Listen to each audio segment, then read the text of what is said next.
The girl's body made a sickening sound when my tires hit her. The crack of her skull against the grill of my car. She was bent down, maybe tying her shoe, just low enough that I didn't see her. Right there, in front of me. Why didn't she look up? Why didn't she hear me coming? I'm not going to say where I am. You'll figure it out soon enough when the news gets out. That's fine. I don't care anymore. But what was she doing out there? On that road, in the middle of nowhere? Just dirt and corn for miles. It's not like I wanted this.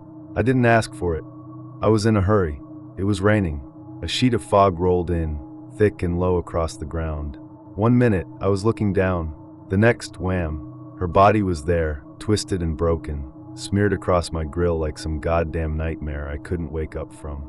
What the fuck was I supposed to do? You think you'd handle it any better? You really believe you'd do the right thing and march her body straight to the nearest police station? It was the middle of nowhere, no witnesses, and I was just supposed to tie the manslaughter noose around my own neck. What if you weren't just driving for fun? What if the reason you were out here, on some forgotten back road, was because your car was loaded with enough weed to lock you away for 10 years? You telling me you'd risk 20, 30, 40 years rotting behind bars for this? Because some idiot decided to wander into the dark? You can speculate. Tell yourself you'd be better than me. But I know better. I lived it. And I'm not about to sit here and pretend I'm some goddamn saint. But you can't tell me it was all my fault. I stepped out, and dear God, what a fucking mess. Her arm was caught in the axle, torn clean from the socket. Blood was everywhere. Curls of auburn hair tangled in the hood, strands matted and slick with rain. Her head, Jesus, caved in, brain matter splattered across the pavement in wet clumps, and her legs pulverized beneath the tires, nothing left but ruin. I threw up. The rain came down in sheets, cold and merciless. The air smelled like a slaughterhouse, raw and metallic, thick with the stench of death. She had shit herself. I could smell that too. Zinc and copper clung to the air, the bite of blood thick on my tongue. There was that sharp ozone tang too, thunder rolling somewhere far off, low and distant like a warning. Then I got to work, yanking flesh free from the axle, every pull slick and nauseating. A fist-sized dent cratered the grill, but all I could see was the blood. Every drop the rain washed away seemed to summon 10 more, oozing relentlessly from her shattered skull. And then I heard it, agonal breathing, that weak, rattling snore of a body too stubborn to die just yet, a thin whistle from her lungs, like her tongue was jammed in the back of her throat. She was alive, dying, but still somehow clinging to life. By the time I had her stowed away in the trunk, she had stopped breathing altogether. I found her backpack lying 10 feet from the road, flung out like some sad afterthought. I tried to gather her teeth. God, I think I missed a few. I tossed what was left of her arm in after her, dragging it free from the wheel well, what little remained of it. And as I drove back home, all I could feel was panic clawing at my throat. If I got pulled over, I'd say I hit a deer. That was the plan. The dent in the hood, the blood, a deer. Nothing more. When I got home and opened the trunk, I knew something was wrong. Her body had shifted. I told myself it was just the drive, bumps in the road, gravity doing its work. But then I saw her face. Her eyelids were open. One eye bloodshot, red spiderwebs spread across the sclera like cracks in glass. Blood trickled from her broken nose, down the loose folds of her scalp.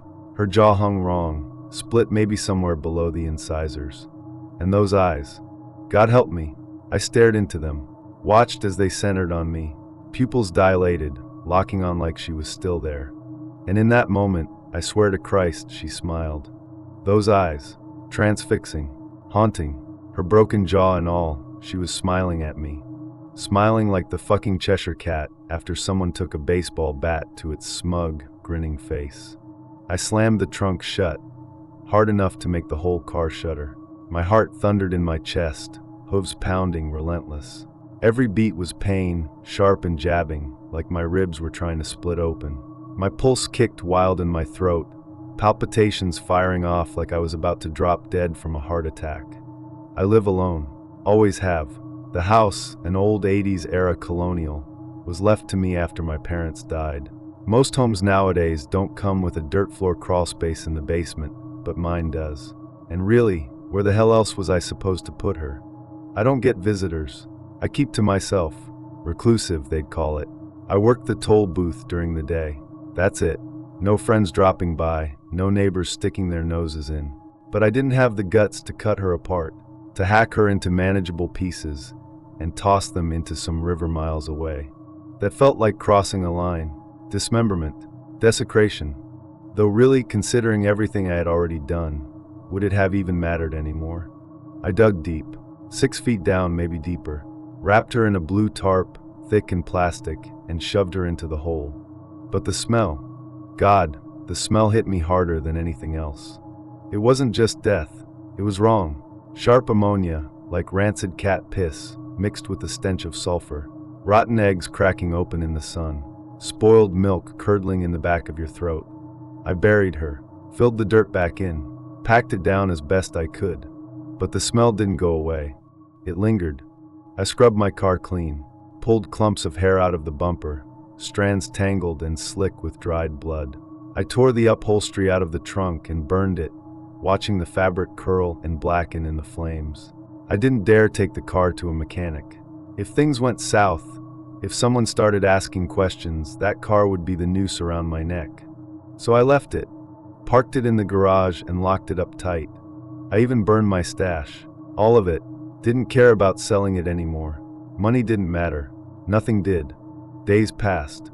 I called in sick to work, food poisoning, I said. My manager bought it, offered that fake sympathy that barely stretched past protocol. Horseshit. They didn't care. Nobody did. I biked to the corner store for supplies, sweat-soaked and paranoid. Car locked away like a coffin on wheels. I bought cans of Febreze, wall diffusers, anything to kill that smell. But it didn't help. The stench was overwhelming. It seeped from the vents, thick and rancid, like the breath of something monstrous and starving. I could almost hear it, each exhale a wet, foul sigh, dragging through the ducts like something alive was tasting the air. I was in the living room a few nights ago, plugs jammed in my nose, when the TV flicked on by itself. The local news. Her face. Not the ruin I had left in my trunk. No, this was before. A photo of her, smiling, bright-eyed, caught in some high school volleyball team picture. Perfect and alive. Guilt hit me like ice water down my spine. My skin crawled, like insect legs scratching just beneath the surface, tiny, invisible pedipalps brushing up my arms. They said she was missing. Talk of police searches. The community rallying. I turned it off. It flicked back on. I unplugged the TV. The screen went dark, but her face lingered, burned into the glass, a faint ghost image seared into the pixels. I grabbed a paperweight and smashed it through the screen. Shards of glass scattered across the floor. That got rid of her. I stopped answering calls after that. Let them pile up. I found out I'd lost my job through a voicemail I never listened to. A week had passed. I was drowning in panic, too consumed by it to care. I destroyed every radio, every TV, yanked my landline straight from the wall when it started ringing, and wouldn't stop. I didn't dare listen. I didn't want to know what was on the other end. Then the flies came. Lazy black things, thick as pencil erasers. They bit, hard like tiny can openers tearing at my skin. They gathered on the windowsills, piled high in sticky black drifts, their brittle corpses crunching underfoot. And still the smell lingered. I was taking a shower when I first heard the tapping behind the wall. At first, I told myself it was just the pipes adjusting, nothing unusual. Houses creak and groan all the time. But then came the scuffling. Something dragging, slow and deliberate, like a predator pulling along its kill. My mind betrayed me then. I imagined her shattered legs, bent at impossible angles, trailing behind her like the slug-slick remnants of something that should have stayed dead. The sounds didn't stop. The tapping, the dragging, always there, always closer. Late at night, above my bed, circling like a shark beneath the waves. Dust trickled down from the ceiling, forming neat little pyramids on my sheets. It followed me from room to room. The sound of something sliding across the ceiling, kitchen to bathroom to bedroom, like a loyal dog shadowing its owner. But this wasn't a raccoon, and it sure as hell wasn't anything natural. 2 nights ago, I was sitting in the bathtub trying to drown it out. Just the rush of water filling the tub, the only sound I could trust. I thought maybe I could wash the fear off, scrub the stench of rot and guilt from my skin. But the smell lingered, damp, sour, festering no matter how much I cleaned. Then tap. Soft, beneath me. I froze, every muscle locking up like ice had filled my veins. Another tap, closer this time, deliberate. I told myself it was in my head, just like the scratching, just like the dragging in the walls. And then thump. A slow, heavy knock from beneath the water. The surface rippled with it, tiny waves trembling outward. I leaned forward, staring into the water's reflection. And that's when I saw it. Something drifting from the drain, wet and clumpy like tendrils stretching toward the surface. I reached down without thinking, pulled it free. A clump of auburn hair, still attached to a slick patch of scalp, pale and quarter-sized. I threw it across the room. It hit the wall with a sickening thud. My stomach churned, bowel rising, but then the drain started gurgling. Deep, greedy sounds like something was drinking from below. The water swirled faster, slurping down in wet gulps. And then it stopped. The drain stared back at me, open and dark, like an eye that couldn't blink. And something inside it moved. A shadow bulged beneath the porcelain. Fingers clawed at the underside, scratching from the other side. I couldn't see them, but I felt them, long, cold nails scraping for release. Frozen, helpless, I watched as something pale forced its way through, a single broken finger, bloated and rotten, pushing through the drain. It twitched, searching, like a worm writhing out of the soil during a storm. I bolted from the tub, slipping hard on the wet tile, splitting my knee open. I didn't care. I just needed to get away. It wasn't enough that she had destroyed my car, ruined my life, and put me at risk of prison. No, she couldn't leave it at that. Now she was haunting me, mocking me. I grabbed a roofing hammer from the garage and planted myself in the living room, listening to the dragging, the shifting. She was in the walls now, moving, watching.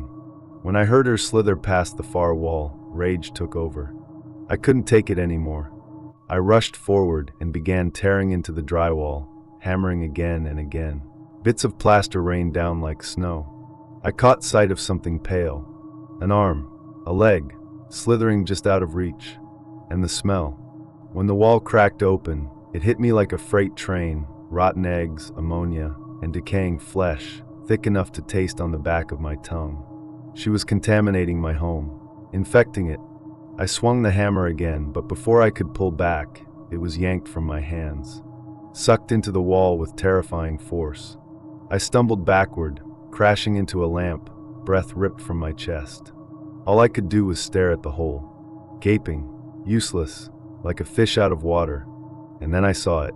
That eye, dark crimson, bulging through the fracture in the wall. It watched me, split with jagged red lines like a cracked mirror. And every primal part of me screamed, "Run!" I couldn't run. Deep down in the marrow of my bones and the electric pulse of my brain, I knew I'd fucked up. I'd crossed a line I couldn't uncross. Before this, there were rules. She had the walls. I had the rest of the house. That boundary, thin and fragile as it was, had held. Until I broke it. Until I opened a door. And from that moment on, everything got worse.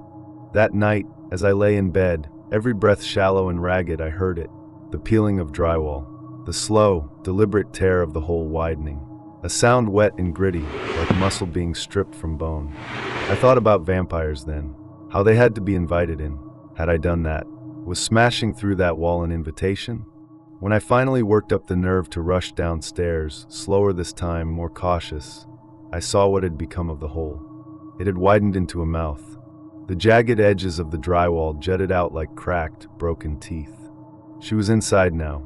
Inside my house. I bolted back upstairs, locked the door, shoved the dresser up against it with shaking hands. And then silence.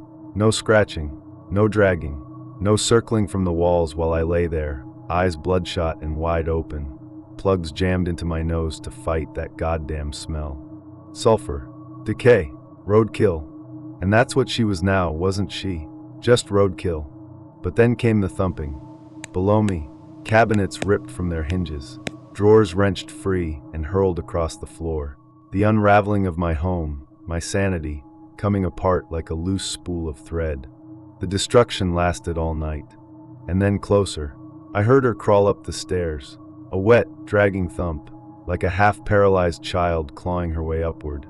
Thump, thump, closer. Then she slammed against my door. Again, and again. No words, no heavy breathing. Just the smell, thick and suffocating, burning in the back of my throat. So close I could taste it. At dawn, she left. I heard her slither away, back to whatever crack she crawled out of, retreating to the spaces between reality and madness. When I moved the dresser, I found two things. A framed photo of me and my parents, smashed, crumpled beneath shattered glass and a mangled frame. Bite marks in the wood from a mouth that wasn't whole. Teeth uneven, broken, and the door, punched through. Several holes, as if she'd driven her fists into it. But then I saw the hammer, my hammer, embedded high in the wood. Higher than it should have been. As if she had been standing on those twisted, broken legs. Splintered bone grinding through flesh and cartilage like knives through wet paper. Like a toddler taking its first unstable steps. I laughed, a raw, guttural noise that clawed its way out of my throat. I couldn't take it anymore. Sleepless nights, the stench, the violation of my home, my control. I had to know. I had to see with my own eyes, prove it was all in my head. This was my house. I wasn't going to let some stupid whore, too careless to tie her shoes on the side of the road, take it away from me.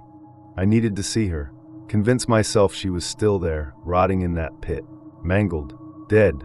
But the moment I crawled into the basement, I knew I'd made another mistake. Like the hammer in the wall, like smashing through the drywall. I was crossing another line in a rule book I didn't understand. The crawl space was darker than it had ever been. The air thick and humid, the dirt wet beneath my feet, clinging to me like decay. The smell of sulfur and rot suffocated every breath. I started digging. The deeper I went, the more my skin crawled. Goose flesh prickled along my arms, every hair standing on edge. 3 feet down, I heard it, scuttling, dragging, far off but getting closer. Click, click, fingernails tapping, a low thump. For feet down, I expected to see her hand, her foot, anything. Thump. 5 feet down, I found it. The edges of the blue tarp, crumpled and filthy, half swallowed by the earth. And then something fell into the crawl space with me. The sound of wet, rancid meat hitting the dirt. From the corner, where the wall met the floor. I didn't look. I didn't need to. I peeled the edge of the tarp open. Nothing. Empty. Hollow as a grave with no corpse. No clicking of nails.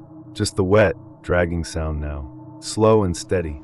Like something ancient and patient moving through the dirt. Something hungry. Every instinct in me screamed, don't look. Don't flash the light toward the sound. Don't acknowledge it. So I didn't. But then I saw it. A tunnel.